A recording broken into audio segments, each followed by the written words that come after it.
Welcome back. I'm Sinuous of Chimera Zero and our competitive team, Chimera. Today I'm going to be hosting our first episode of Nodachi Versus.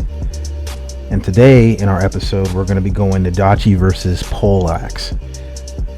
So first thing I want to explain to you guys when we're talking about why it is that I'm making breakdown videos of dueling and whatnot is because I think Nodachi knowing how to duel against other classes is very it's very needed. You need to be a duelist on the battlefild. You need to know what the other enemy has and what he's capable of, so that way you can't be surprised by anything. You're in medium armor, so obviously just about anything and anyone who catches you in a good enough ult, if you don't got any stats in armor, then you're pretty much going to be out of the fight. So knowing your enemies and knowing how to fight them is always good on the battlefield. It'll make you a much better Nodachi player at the end of the day, and I've always told you guys that. I told you guys that in my last video in Nodachi guide for the advanced. So anyways, moving on. First thing I need to say is that when you're watching these videos of me dueling people, note I have half of my points, attribute points, in armor. The other half are in strength. Okay, and of course you always get those people, oh, Sinuous, why would you do that? You don't have much damage. Let me tell you something. The last thing I'm worried about being on Nodachi is my damage. Okay, that is the last thing that is on my mind. I do decent enough damage that I will be able to kill majority of the people that run into me. More often than not, me and you get put into a dark alley, I'm probably going to be the one coming out. I'm not bragging or anything like that, but I know my stuff. I know that I'm good. Okay, and I want everybody else who plays Nodachi to be good also. So duly note that my stats, half of my points are in armor, and that while you're watching some of my gameplay versus Poleaxe, you need to note that, because that is, you cannot take the same type of damage that I can take. Okay, so let's just get that out there. So first things first, if you're going against Poleaxe in a duel or even on the battlefield, okay, generally when I'm in siege or I'm generally in duels, I generally take Bloodthirsty, FNS, Monstrous Blade, and Blood Oath. And the only other deviation that I now really do is Bloodthirsty, Tiger's Claw, Monstrous Blade, and Avalanche. That's really the only two variations that I really like to take, and one's more for enforcing and the other one's more for multi-purpose combat. And we'll go over more of that in later some other video. But so first things first is you need to understand, when I'm talking about fighting Poleaxe, I'm talking about the mass majority of players who play the game. Okay, I'm not talking about the people who are, that are veterans or who are hot shots that are good at Poleaxe. I'm talking about the majority people who play Poleaxe. Okay, the majority of people who play Poleaxe generally make the same mistakes. Okay, and those mistakes are the mistakes that as a Nodachi player, you have to capitalize on. You have to, especially if you're not running any points, attribute points into armor. Let me tell you something. I'm going to start off that the first thing that you need to understand about playing Nodachi against Poleaxe is that you have to take advantage. You have to go into this match thinking you're going to get ulted.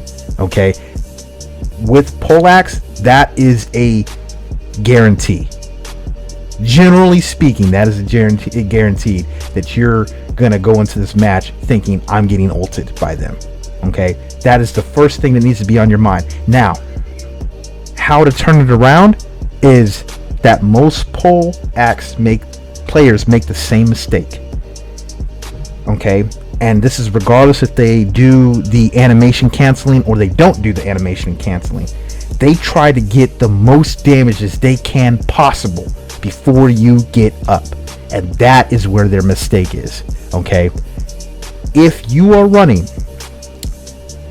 Bloodthirsty, FNS, Monstrous Blade, and Blood Oath, oh my god, you're gonna make them pay the ultimate price.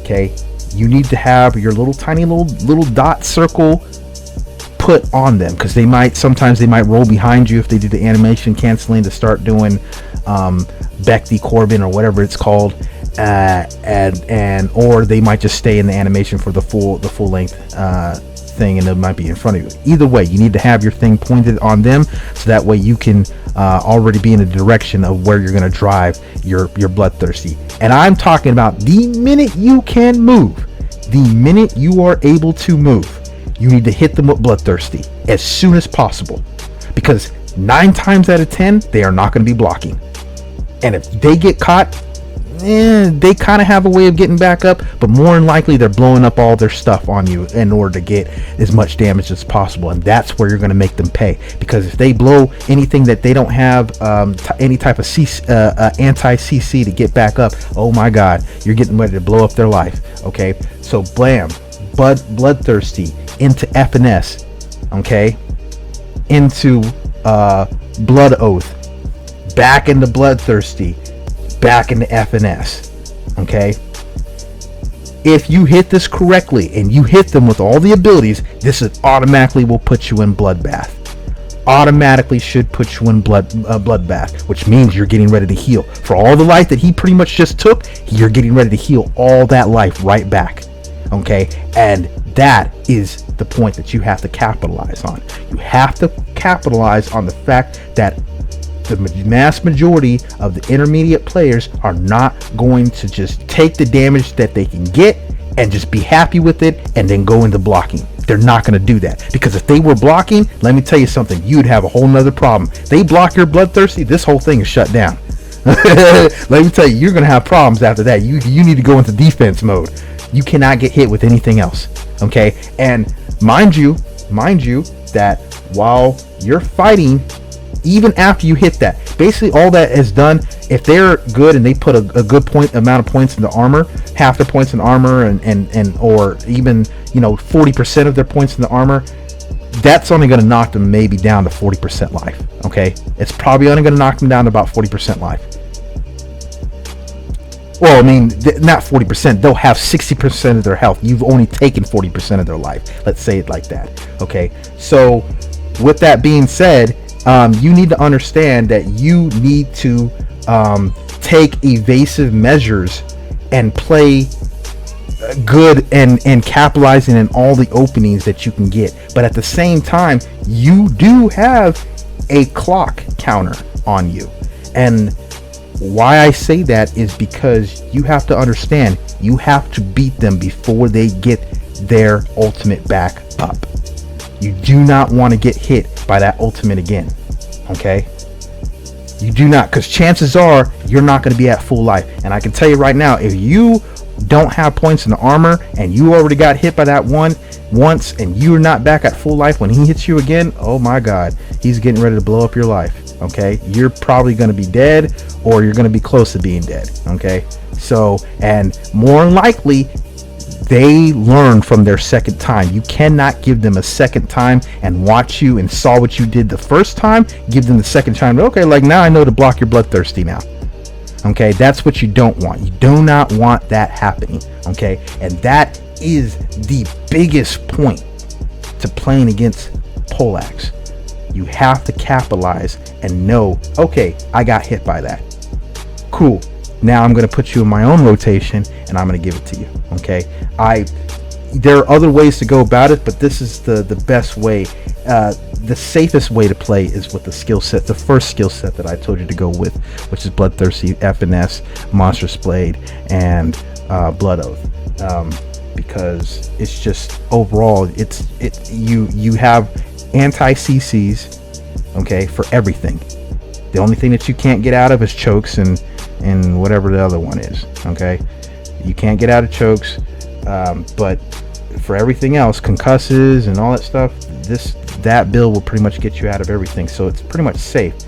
It has a good way of, if you hit somebody, knock someone down, you have a way of getting your life back, and that's the thing that you have to capitalize on. Nodachi is very unique in that we're the only other class besides short sword,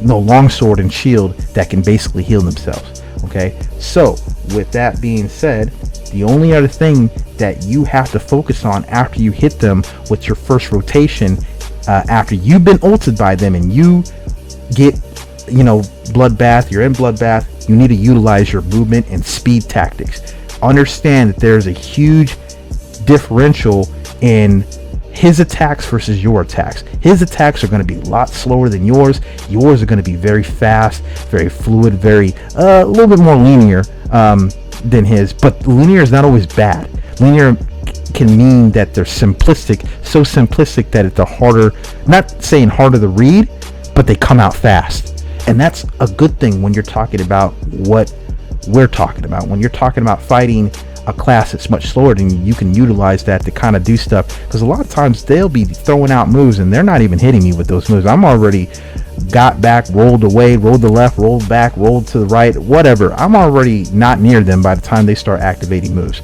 okay? Because I do try to utilize some type of defense, and I do try to utilize blocking. Okay, for me, being a duelist, you got to know when to block, man, and that's the biggest thing. I guarantee you, if you sit down and watch and you take what I'm saying to heart, I guarantee you that all the future duels, when you watch these videos, you'll be able to beat that class. Majority of the people who play that class, not everybody, because you will gonna run into some of those guys that know how to play their class and they know exactly what you're about. Okay, you're SOL for that. Okay, because that's just something you have to learn on your own time.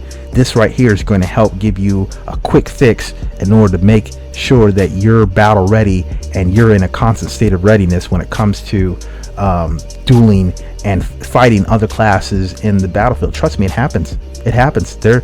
I can't tell you how many times I got on footage where I run down an alleyway inside of a city in Siege, and boom, there's another enemy player there, and he ain't got his units either. So what do you want to do? You know what I'm saying? Because as far as I'm concerned, the only way out of this mofo is through you. Okay, the only way out of this alley is me going through you. All right, there's no turning back. There's none of that. Okay, so that's pretty much the biggest thing, guys. I really think you have to capitalize on that one focal point. That is the biggest part of winning that battle, is punishing them for trying to be too greedy. And that's the best way to describe what it is that they're doing after they hit their ult. They're being too greedy with trying to get as much damage as possible. And this is one of the best things about Nodachi. Nodachi is the most notorious class when it comes to punishing things that another class does. This is one of the reasons why when I tell you that you're out on the battlefield or you're in siege mode, you're the enforcer. You're the enforcer because you're the only class out there that can quickly punish something for doing some bull. Okay, you can't just do whatever you want and get away with it. Not with our class. Okay, so that's pretty much it. I'll be running other classes, obviously. Just keep watching, subscribe, like, comment. Okay, I'm gonna be doing more. Let me know what you guys think. If you guys like these episodes, you want me to keep doing them, you want me to change it up a little bit, that's fine. Hit me up. Other than that, that's all I got for you guys today. All right, I'll see you guys around.